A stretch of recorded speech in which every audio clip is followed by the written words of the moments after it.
So, have you ever heard that you should take a multivitamin in the evenings with dinner? You shouldn't take it in the morning? Why should you not take a multivitamin in the morning? Why is that a bad idea? What? Because you burn it? No, not because you're burning it off. I mean, the whole point is to use it, right? No, it's not because you're not resting. One big, yeah. Why? Why? Why? Repair it. Yeah, repair at rest, okay. It really has more to do with the food you're consuming. So I kind of brought this up on Monday. So remember we have, yeah. Was it something to do with like vitamin toxicity in your body? Kind of, along those lines. I mentioned 4 vitamins that are fat soluble, which is where the vitamin toxicity came in. Most of us, our fat heaviest meal is not in the morning. In the United States, our biggest meal is usually dinner, right? And usually at dinner, you're eating foods that have more fat than you are in the morning. And because of that, if you take a multivitamin at night, those fat-soluble vitamins, they need fat in your digestive tract to be able to be absorbed, because they're getting absorbed along with that. And so this is why you want to take it in the evenings, because you have better absorption in the evenings because of the food you eat. Another big reason is because in the morning, typically, you're consuming more caffeine, and caffeine interferes with vitamin absorption. All right, so if you drink a cup of coffee and you take a multivitamin, you might as well just dump your vitamins in the toilet, because that's where they're going to end up, because you're not going to absorb any of them. Okay. So you have a lot of those. You have those 4 fat-soluble vitamins, which are A, D, E, and K, and these get absorbed with fat. Now, water-soluble vitamins are all the other ones. They're just getting absorbed with water. And with water-soluble vitamins, it's not a big deal if you get too many of those, because they're water-soluble. If you get too many, you just pee them out. Okay? So not a big deal. But the fat-soluble ones, it is a big deal if you get too many. So anything that interferes with the delivery of bile or pancreatic juice. Remember, bile emulsifies your fat. Pancreatic juice has enzymes to help you break down those big macromolecules. Anything that interferes with that is going to cause you to not be able to absorb enough nutrients from the food that you're consuming, okay? Because you can't break your food down. You can't digest it. Also, anything that damages your intestinal mucosa. Remember, the lining of your intestine has brush border enzymes. Those enzymes also help with the breakdown of those macromolecules. So if you damage the lining, you're not getting a lot of those enzymes. So that's going to interfere with nutrient absorption. So anything that can damage the lining might be like if you get a bacterial infection, or a lot of times antibiotics can also damage that lining. They can really upset the stomach and upset the GI tract. I like to talk a little bit about celiac disease, people that are gluten sensitive. You hear a lot of talk now about gluten, way more than you ever used to, right? You go to the grocery store, and chances are, even if you're in the snack aisle, you'll see things that are gluten-free. And so I want to talk about what that is and what gluten is. So when people have a gluten allergy, when they're sensitive to gluten, it's a condition that's called celiac disease. And this causes the small intestine to become really inflamed, and it's because of gluten. So there was one of the late night talk show hosts had a thing where, I can't remember what they call it. It's Jimmy Kimmel. I don't usually like Jimmy Kimmel because I think he's kind of mean. But he went to like a farmer's market, and he was asking all the hippie, crunchy granola people what they were buying and if they would eat gluten. And they were all like, no, I don't eat gluten. Gluten's bad. And so then he asked, well, what is it? And nobody knew what it was. So gluten, what it is it's actually a wheat protein. So it's a protein that you find in wheat. So when you go to the grocery store and you're going to buy like corn chips, like Fritos or Tostitos. Those are made out of corn, not wheat. And what they put on the package is gluten-free. And everyone thinks, well, that's healthy because it has no gluten in it. It's the same crap. It's not any healthier. It's made with corn. Of course it doesn't have gluten in it, right?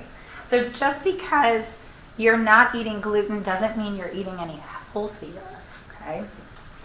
Now, someone who truly has celiac disease, does anybody have that in here? It's awful. It is so uncomfortable for people who have it. I have a friend whose wife has it. It causes, if you accidentally consume gluten, it causes stomach cramps, nausea, diarrhea. You can't absorb nutrients. Sometimes you end up in the hospital. It's pretty miserable. So it used to be where when people had celiac disease, because we didn't have a lot of gluten-free options, there was no gluten-free bread. Bread is made from wheat, right? And the gluten is in there. And so those people were put on a paleo diet. You all have heard of the paleo diet, right? Which is basically, what do you eat when you do paleo diet? Can you eat bread? No. You eat meat, fruit, and vegetables. They call it the caveman diet. Anything that is grown outside, nothing that is processed. So you eat very natural foods. That's what people who had celiac used to have to do. And they got really healthy because they had to eat really healthy. And now we have done a much better job of giving people that have this condition more options. So, if you go to the grocery store, you'll find gluten-free breads, and you can find some gluten-free options. Some stores have like a whole aisle of gluten-free stuff. If someone truly has celiac disease, these are all the foods that they would have to avoid, because gluten, that wheat protein, is in everything. So it's going to be in anything with barley, rye, or wheat, obviously. So that includes all breads, snacks, cookies, cakes, pastries, pastas. You can't have beer. Most candies have gluten. Cereal, French fries, gravy, imitation meats, which you shouldn't eat anyway. That's gross. Processed lunch meats also have gluten in them, so you can't go to the deli and get like sliced turkey that has gluten in it. Nothing that has a sauce. So you cannot buy salad dressings. You cannot buy like those frozen bird's eye vegetables with like seasoning. It has gluten in it. Any like self-pasteurized poultries, no soups. A lot of food additives, even medications have gluten in them. Gluten is used as an additive. It's used as like a filler in a lot of medicines. So that means that people with celiac can't take a lot of medications. Even Play-Doh. I know you're not eating Play-Doh, but sometimes people with celiac, the allergy is so strong that by touching it, it also can cause a reaction. So this is a pretty serious condition. And so again, I told you that if you have celiac, you really have to watch what you're eating. Hopefully the diet will work. If it doesn't, they might put you on immunosuppressants. That'll help.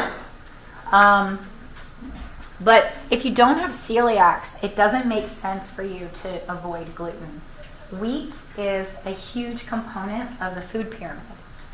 You get a ton of nutrients out of wheat. Now, we're going to talk in the next chapter about the difference between having things like whole wheat versus refined carbohydrates, right? There's a huge difference there. But you need wheat. You need those nutrients. So avoiding that does not make sense unless you have to. And so don't think that by avoiding gluten you're being healthier. In fact, if you've ever looked at some of the products that are gluten-free, and a great example is pretzels.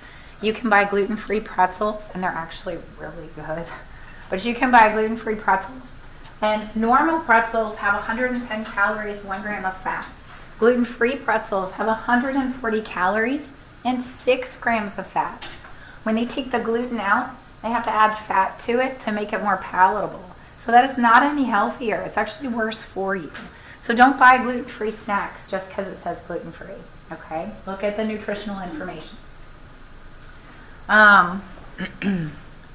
Obviously, with your diet, you know, anytime you can avoid prepackaged foods, overly processed foods, stick to more natural foods, stick to meats and veggies and fruits, you're going to feel better overall in general, even if you don't have celiac disease.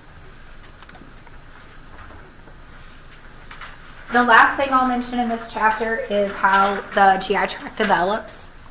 It develops from the oral membrane first and the cloacal membrane, which is the anus. By week 5, from the mouth to the anus, that tube is already formed. So it happens really early.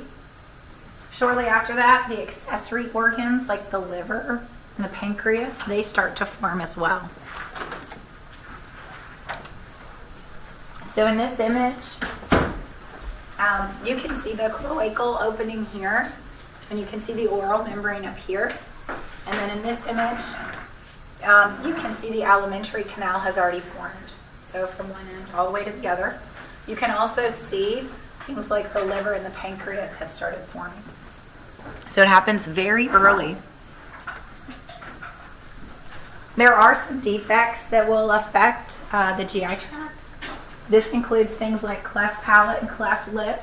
This is something that we talked about in AP1. Y'all remember that? It is when most of your facial bones are paired, one on the right and one on the left.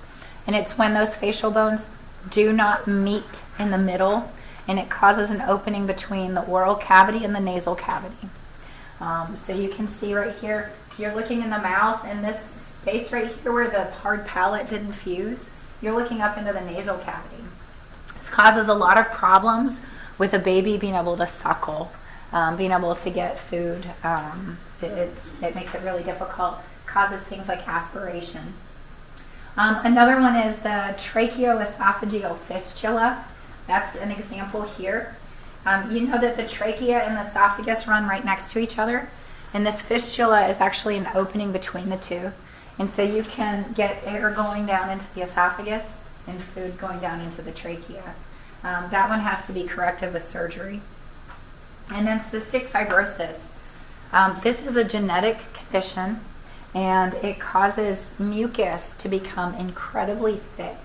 So I think it's one that we talked about in the respiratory system, but the mucus gets so thick that people that have it have to have breathing treatments, and usually they're accompanied by manual manipulation where somebody kind of hits their back to loosen the mucus.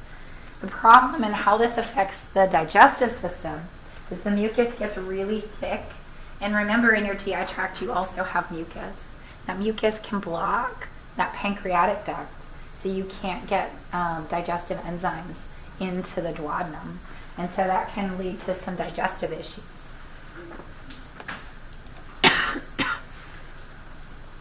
In terms of development, a fetus is going to be getting nutrients from the placenta. But if you'll notice, have you ever seen ultrasound of a baby in utero? Have you ever seen, it looks sometimes like they're yawning, or they're doing that in utero. And what they're really doing is they're drinking amniotic fluid. So in utero, they drink amniotic fluid. It goes through the alimentary canal, and it actually helps to cause the digestive tract to become more mature.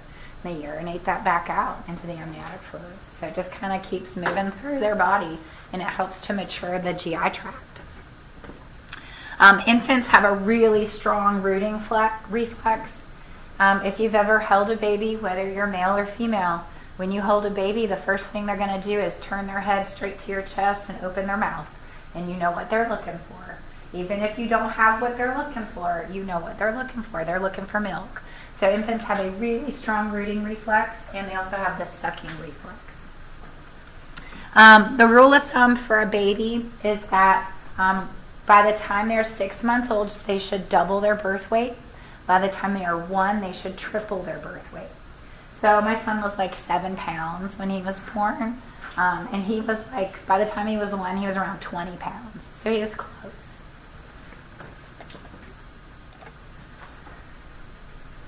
As you get older, your GI tract activity starts to go down. You don't make as much digestive juice. You don't absorb very well. Peristalsis slows down, and your bowel movements either less frequent, so constipation becomes an issue.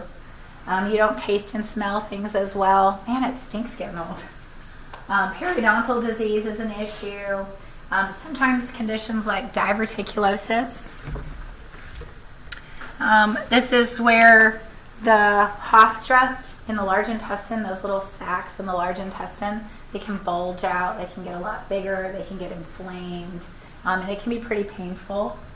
Fecal incontinence, so you're not able to go to the bathroom, and cancer of the GI tract is pretty common.